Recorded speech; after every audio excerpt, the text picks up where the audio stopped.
다시 시작해야 할 때라는 제목으로 하나님의 말씀 전하겠습니다. 2019년 2월 중순입니다. 2019년을 시작한 지가 엊그제 같은데 벌써 시간이 이렇게 되었습니다. 시간이 참 빨리 지나가는 것 같습니다. 2019년을 지나면서 시작하면서 어떤 다짐들, 결심들을 하셨을 것 같은데 새해에는 성경 일독 꼭 하겠다고 다짐들 많이 하셨을 겁니다.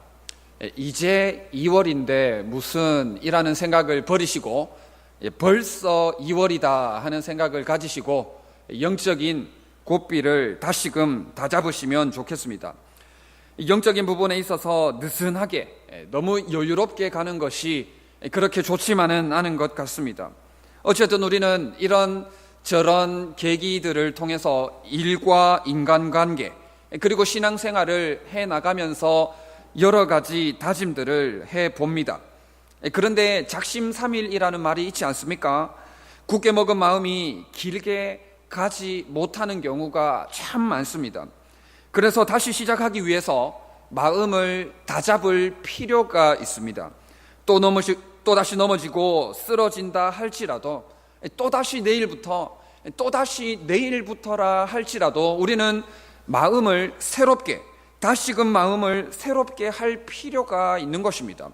우리는 스스로에게, 나 자신에게 다시 시작할 기회를 주어야 합니다. 뻔한 거짓말이라 할지라도 우리 부모님들 자녀들에 대해서 때로는 속아주시지 않습니까?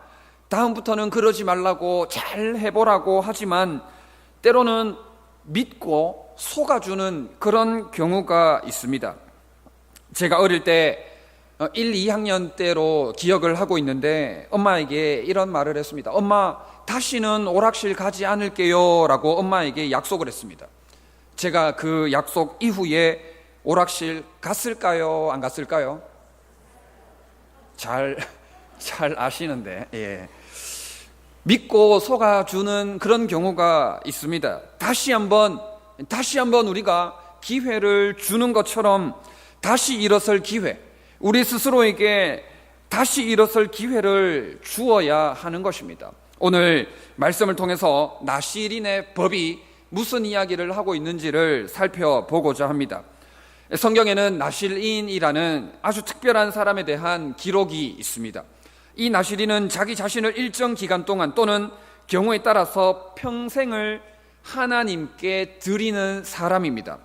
삼손, 사무엘, 세례 요한 이러한 사람들이 다 하나님 앞에 구별된 나실인이었습니다. 이스라엘 백성들이 전부 하나님의 거룩한 백성이지만 하나님께서 나실인을 특별히 거룩한 자라고 부르셨습니다. 그래서 이스라엘 백성들은 나실인이 되는 것을 아주 자랑스럽게 여겼고 영광스럽게 여겼습니다. 그런데 이 나실인에게는 몇 가지 지켜야 할 것들이 있었습니다. 만약 특정 기간 동안 나실인으로 살겠다고 다짐을 하면 그 특정 기간 동안에는 포도주를 절대로 마실 수가 없었습니다. 최소 30일 이상, 5년이면 5년, 10년이면 10년, 평생이면 일평생 구별된 삶을 살아야 했습니다. 포도주뿐만이 아니라 포도주와 관련된 것들이라면 조금이라도 절대로 먹으면 안 되었습니다. 포도 껍질이나 포도 씨도 먹으면 안 되었습니다. 그리고 머리카락을 깎으면 안 됩니다. 왜냐하면 이 사람이 하나님께 자기 몸을 구별하여 드렸다라는 사실을 아는 유일한 방편이 바로 긴 머리였기 때문입니다. 그리고 시체를 가까이 하면 안 되었습니다. 얼마나 엄격했냐 하면 부모, 형제, 자매, 심지어 아내와 자식까지 죽는다 할지라도 그 시체에 가까이 할 수가 없었습니다. 그런데 이런 나실인이 이 중에 하나라도 어기게 되면 자기 몸을 더럽힌 것이 됩니다. 자기 몸을 더럽혔기 때문에 나실인으로 산 날이 길건 짧았건 상관없이, 전혀 상관없이 몇십 년이건 몇 개월이 되었건 상관없이 지나간 모든 날들이 무효가 됩니다. 없었던 일이 되는 것입니다. 그래서 다시금 원점에서 다시 시작해야 되는 것입니다. 처음부터 다시 시작해야 되는 것, 나시린이 아무리 하나님으로부터 구별된 특별한 자라 할지라도, 거룩한 자로서 자랑스럽고 영광스러운 그러한 자라 할지라도 다시 시작하는 것, 처음부터 다시 시작하는 것이 결코 만만한 쉬운 일은 아니다 하는 것입니다. 제가 꿈을 꾼 적이 있는데 재입대한 꿈을 꾼 적이 있습니다. 남자 성도님들은 한번 이런 꿈을 꾸신 적이 있는지 잘 모르겠는데 꿈 속에서도 얼마나 힘들었는지 모릅니다. 제가 제대했던 곳인데 그곳에서 당당하게 병력의 의무를 다했고 떳떳하게 자랑스럽게 제대를 했는데 도대체 어떻게 된 건지 제가 다시 이등병의 자리에 있었던 것입니다. 상상할 수 없는, 도무지 받아들일 수 없는 꿈 속에서조차도 너무너무 힘들고 괴로웠던 그런 꿈을 꾼 적이 있었습니다. 또는 어떻습니까? 직장이나 어떤 단체에서 강등된다면 어떻겠습니까? 다시금 밑에서 다시금 새롭게 시작을 해야 된다면 어떻겠습니까? 그 힘듦과 그 괴로움은 이루 말로 다 할 수가 없을 것입니다. 그런데 하나님은 더럽혀졌다고 나시린으로부터 다시금 시작할 것을 말씀하고 있습니다. 그러면서 두 가지 규정을 더 주고 있습니다. 먼저는 다시 시작하게 된 것을 남의 탓으로 돌리지 말고 자기 탓으로, 자기 잘못으로 인정하라는 것입니다. 9절 이하에 보면 다시 시작해야 되는 예를 하나 들고 있습니다. 9절에 누가 갑자기 그 곁에서 죽어서 스스로 구별한 자의 머리를 더럽히면, 12절 마지막 부분에 그의 몸을 더럽혔은즉 지나간 기간은 무효니라 했습니다. 얼마나 당황스럽습니까? 무효가 됩니다. 지나간 모든 기간이 무효가 되는 것입니다. 7절에 그의 부모 형제 자매가 죽은 때라도 그로 말미암아 몸을 더럽히지 말라고 했습니다. 나시린으로 있는 동안에는 그 누구의 시체에도 닿지 말라는 말씀입니다. 닿으면 몸이 더러워집니다. 심지어 가족이 죽더라도 그 시체에 닿지 말고 몸을 절대적으로 정결하게 깨끗하게 해야 했습니다. 그러니까 나시린이 얼마나 이 조항을 지키기 위해서 조심했겠습니까? 얼마나 이 규정들을 지키려고 노력을 했겠습니까? 그런데 자기가 의도한 것도 아니고 누군가가 갑자기 그 곁에서 죽은 것입니다. 사람이 언제 어떻게 죽을지를 알 수 있습니까? 누가 갑자기 그 곁에서 죽어도 구별한 자의 머리를 더럽혔다고 했습니다. 서원한 특정 기간을 불과 며칠, 하루 남겨둔 상황이라 할지라도 이런 일을 당하게 되면 지나간 모든 기간이 무효가 된다라는 것입니다. 거의 다 왔는데, 거의 다 끝이 왔는데 얼마나 황당한 사건입니까? 얼마나 어처구니가 없는 일입니까? 이런 상황이라면 갑자기 죽은 그 사람이 얼마나 원망스럽겠습니까? 다시 처음부터 다시 시작해야 되는 상황이 발생하고 만 것입니다. 우리 일상 중에도 황당한 일, 어처구니 없는 일을 경험하곤 합니다. 교통사고 같은 경우에도 나는 잘못한 것이 없는데 법적으로 보면 내게도 책임이 있는 경우가 있습니다. 참 황당합니다. 나는 잘한다고 잘했는데 법적으로 내게도 책임이 있는 것입니다. 법적으로 100% 상대방 과실인 경우가 그렇게 많지는 않은 것 같습니다. 학창시절로 돌아가 보면 잘못은 몇몇 학생들이 했는데 반 전체가 선생님에게 혼이 나는 경우가 있습니다. 군대에서도 마찬가지일 것이고 단체 기합이라고 하지 않습니까? 요즘도 그런 일들이 있는지는 모르겠는데 책상 위에 올라가서 꿇어 앉아서 선생님들에게 매를 맞았던 그런 경험이 생각이 납니다. 그렇게 되면 잘못을 저지른 몇몇 아이들에게 온갖 원망과 불평과 비난을 쏟아내는 그런 경우가 있기도 한 것 같습니다.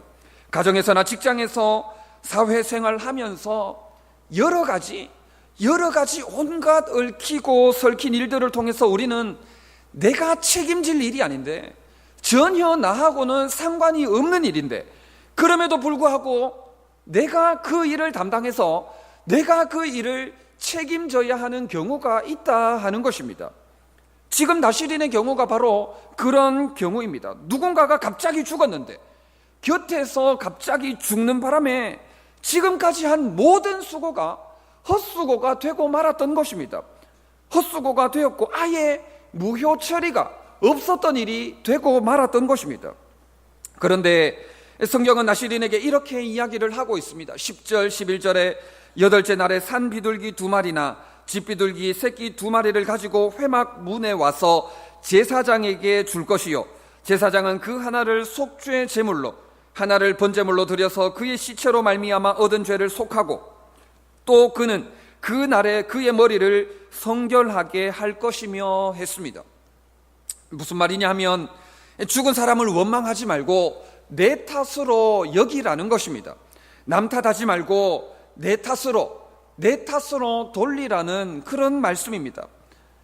우리는 경우에 따라서 내가 저 사람 때문에 물질적인 손해를 입고, 내가 저 사람 때문에 마음의 상처를 입고, 내가 저 사람 때문에 온갖 고통을 당할 때가 있는 것 같습니다. 그러한 경우에라면 남의 탓을 하는 것이 당연합니다. 저 사람 때문에 내가 이런저런 말로 다 할 수 없는 상황에 처했기 때문에 그렇게 말을 하는 것이 어떻게 보면 당연한 것 아니겠습니까? 그러나 하나님은 그러한 경우에라도 그렇게 말하는 것이 너무너무나 당연하다 할지라도 남의 탓으로 돌리지 말고 내 탓으로, 나 자신의 탓으로 돌리라고 말씀을 하고 있는 것입니다. 사실 어떻게 보면 사실 그렇지 않습니까? 나시린에게 잘못이 있다고 말을 할 수가 있겠습니까? 나시린이 무슨 잘못을 했습니까? 나시린의 입장에서 보면 아무 잘못이 없습니다. 나시린이 무슨 능력이 있어가지고 하나님으로부터 구별된 특별한 자라면 누가 언제 갑자기 죽을 줄 압니까? 몇 시 몇 분에 죽을 줄 알아서 그 사람이 죽을 때가 되면 그 자리에서 탁 피하는 무슨 초능력자라도 되는 그런 나시린이 아닌 것입니다. 굳이 나시린에게 잘못이 있다면 갑자기 죽은 그 사람의 옆에 있었던 잘못밖에는 없는 것입니다.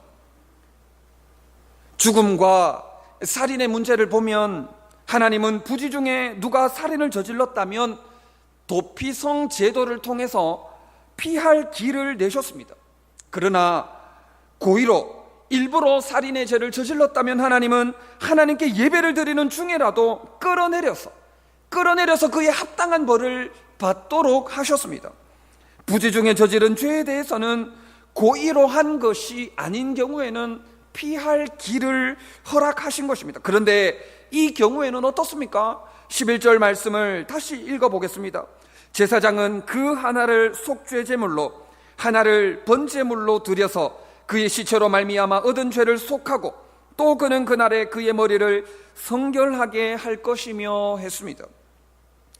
하나님은 나시린에게 부지 중에 했든지 말든지, 고의로 했든지 말든지 어쨌든지 간에 하나님은 그것을 상관하지 않습니다. 어쨌든지 더러워진 것은 사실이니 그 더러워진 것을 깨끗하게 하라는 것입니다. 남 탓하지 말고 자기 탓인 줄 알고 속죄제물을 바치라고 말씀합니다. 속죄제물뿐만 아니라 번제물을 드리고 속건제물을 드리라고 말씀을 하고 있는 것입니다. 이것이 다시 시작하는 사람이 가져야 할 마음 자세입니다. 남 탓하지 말고 모든 것이 자기 탓인 줄 알고 속죄 제물을 바치는 수고를 하라는 것입니다. 속죄 제물만 아니라 번제물을 드리고 속건 제물을 드리는 그 수고를 본인이 하라고 말씀을 하고 있습니다. 잘못은 누가 했습니까? 굳이 따지자면 다른 사람이 잘못했습니다. 그런데 수습은 누가 합니까? 내가 하는 것입니다.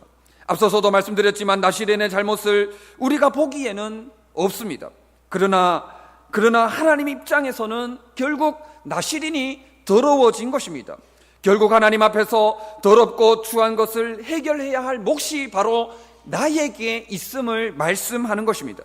이랬건 저랬건 간에 더럽혀진 건 나 자신이기 때문에 내가 하나님 앞에 나아가서 내가 속건 제물을 드리고 내가 속죄 제물을 드리고 내가 번제물을 드려서 내가 하나님 앞에서 철저히 회개함으로 깨끗함을 받고 하나님과의 바른 관계를 정립해야 할 것도 바로 나에게 그 몫이 주어져 있다 하는 것입니다. 레위기에 보면 이런 제사의 목적과 의미에 대해서 설명을 하고 있습니다. 속죄제의 목적은 부지 중에 저지른 죄를 속하기 위함입니다. 번제는 하나님께 드리는 전적인 헌신과 봉헌을 위함이고, 속건제는 하나님의 성물과 이웃에게 피해를 입힌 경우에 죄 용서를 받기 위함입니다. 내가 도대체 무슨 죄를 저질렀기에 이러한 수고를 해야 됩니까? 당한 것이 나인데, 내가 당했는데, 내가 억울한 일을 당했는데 내가 왜 이런 영적인 수고를, 내가 왜 이런 일을 해야 되느냐 하는 것입니다. 물질적인 피해를 입은 것도 나 자신이고, 마음의 상처를 입은 것도 나 자신이고, 온갖 고통과 시련에 시달리는 것도 나 자신인데 왜 애매히 고통을 당하는 내가 이러한 수고를, 왜 내가 이런 영적 수고를 감당해야 하느냐 하는 것입니다. 어떻게 보면 하나님은 그만큼 우리가 하나님 앞에서 거룩하기를, 깨끗하기를 원하시는 것입니다. 하나님은 자기 백성들이 그만큼 깨끗하기를 바라고 정결하기를 원하시기 때문에 우리들에게 이러한 것을 요구하시는 것입니다. 내가 거룩하니 너희도 거룩하라고 말씀하신 것처럼 하나님은 우리가 그만큼 하나님처럼 거룩한 자로 나아가기를 원하시는 것입니다. 원인이 어쨌든지 간에, 부지중이었든지 고의였든지 간에, 어쨌든지 간에 하나님 앞에서 정결하고 흠이 없기를 바라시는 것이 바로 우리 하나님이시기 때문에 우리가 이러한 영적인 수고를 담당해야 하는 것입니다. 그리고 두 번째로 다시 시작해야 될 때 해야 하는 것은 머리를 밀어버리는 것입니다. 원점에서 다시 시작하라는 것입니다. 유대인들은 이렇게 머리를 밀어버리는 것을 아주 수치스럽게 생각했습니다. 레위기 14장 7절 이하에 보면 나병으로부터 정결함을 받을 때 머리와 몸의 모든 털을 밀고 몸을 물로 씻으라 했습니다. 그러면 정결함을 받는다 했습니다. 그렇기 때문에 머리를 대머리로 밀어버린 사람을 만나거나 보면 사람들이 어떻게 생각을 했겠습니까? 나병에 걸린 전적이 있는 사람인 것입니다. 그러니까 대머리처럼 머리를 깎는 것은 수치였고 부끄러움이었습니다. 그래서 대머리로 놀리는 것은 더더욱 심한 욕이 되는 것이었습니다. 그래서 선지자 엘리사는 자기 머리를 대머리라고 놀린 것에 대해서 참지 못하고 아이들에게 저주한 그런 경우도 있었습니다. 수치스럽겠지만, 너무나도 부끄럽겠지만 하나님께서 왜 이렇게 머리를 완전히 밀어버리도록 하셨겠습니까? 머리카락, 나시린의 유일한 표지가 긴 머리카락이었는데 완전히 밀어버리도록 한 것은 더 이상 이것에 대해서 미련을 가지지 말라는 것입니다. 남의 탓으로 여기지 말고 내 탓으로 여기면서 처음부터 다시 시작할 것을 말씀하는 것입니다. 하나님께서 이렇게 말씀하시는 이유가 18절에 있는데, 18절에 보면 자기의 몸을 구별한 나시린은 회막 문에서 자기의 머리털을 밀고 그것을 화목 제물 밑에 있는 불에 둘지며 했습니다. 무슨 말입니까? 나시린의 머리털은 나중에 깎아서 나중에 버리는 것이 아니라 번제단에서 화목 제물을 바칠 때에 나시린의 머리털을 하나님께 가장 먼저, 하나님께 제일 먼저 바치라는 것이었습니다. 이것은 단지 나시린의 머리카락만 이야기하는 것이 아닙니다. 그가 하나님께 성별하여 드린 모든 날들, 그 거룩한 성도의 모든 삶을 하나님께 화목 제물로 바치라는 것이었습니다. 그래서 흠없고 순전하게 드려질 수 있도록 이런 저런 것에 미련을 가지지 말고, 이전에 길러놓았던 것들, 이전의 모든 추억들을, 그런 것들에 대해 미련을 가지지 말고 미련을 버리고 원점에서 다시 새롭게 시작하라는 것입니다. 그것이 아무리 중요하고 지금까지 수고하고 노력한 것들이 아무리 중요하고 나에게 가치를 지닌다 할지라도, 아깝다 할지라도 하나님 앞에서 더러워진 것이라면 필요가 없는 것입니다. 하나님 앞에서 더러운 것이라면, 하나님이 더럽게 보시는 것이라면 아무런 가치도, 더 이상 일말의 미련도 둘 가치가 없는 것이 되고 마는 것입니다. 이것은 우리에게도 동일하게 적용이 되는 것입니다. 하나님은 우리를 거룩한 백성으로 삼아주셨습니다. 로마서 12장 1절에 그러므로 형제들아 내가 하나님의 모든 자비하심으로 너희를 권하노니 너희 몸을 하나님이 기뻐하시는 거룩한 산 제물로 드리라. 이는 너희가 드릴 영적 예배니라 했습니다.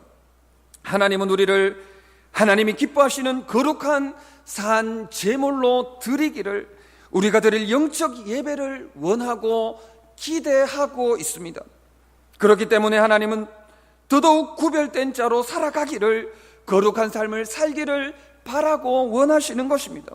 실패하고 넘어질 때마다, 삶이 더럽혀졌을 때마다, 지치고 낙심될 때마다 다시 시작하기를, 다시금 최선을 다하기를, 다시금 성결한 모습으로 나아가기를 바라고 계신다 하는 것입니다. 처음부터 원점에서부터 다시 시작하기가 쉽습니까? 어렵습니다. 너무 어렵습니다. 더더군다나 지금까지 수고한 노력, 지금까지 피땀 흘려 쌓은 공든탑을 누군가가 무너뜨린다면 엄청난 상처요, 말로 다 할 수 없는 힘듦과 괴로움이 되고 말 것입니다. 미련이 남을 것입니다. 어떻게 그런 피땀 흘린 수고와 노력에 시간을 들였는데 미련이 남지 않을 수가 있겠습니까? 그러나 우리는 그럼에도 불구하고 하나님 앞에서 더럽혀진 것이라면 우리는 다 떨쳐버리고 다시 시작해야 하는 것입니다. 이대로 주저앉을 수는 없습니다. 하나님이 특별히 구별하여 불러주신 하나님의 자녀라면, 거룩한 주의 백성이라면 그럴 수가 없습니다. 그러므로 우리는 다시 시작해야 합니다. 내가 지금의 이 모습으로 있는 것, 내가 지금의 이 모습으로 있는 것 남 탓하지 마시기 바랍니다. 내 탓, 내 잘못으로 인정하고 다시 시작하면 하나님께서 큰 은혜를 베풀어 주실 것입니다. 죄를 속하고 성결하게 하는 삶으로, 깨끗하고 정결하게 하는 삶으로 나아가야 할 것입니다. 그러면 하나님께서 되게 하시는 역사를 경험하게 될 것입니다. 나의 등 뒤에서 나를 도우시는 주님이 계십니다. 나의 인생길에서 지치고 고나여 매일처럼 주저앉고 싶을 때 나를 밀어주는 주님이 계십니다.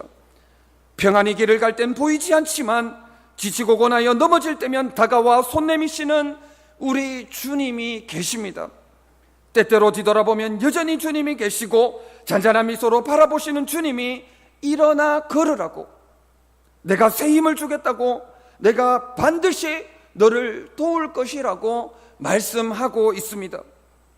내 탓으로 여기고 미련 두지 말고 더러운 것들은 철저하게 버리고 원점에서부터 다시 시작하면 됩니다.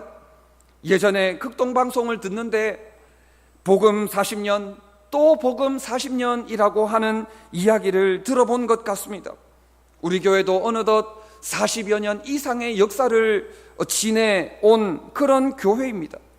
앞으로 40여 년의 역사를 더 바라보면서 하나님 앞에서 거룩하고 흠이 없는 모습으로, 정결하고 깨끗한 모습으로 다시 결단하고 시작할 수 있으면 참 좋겠습니다.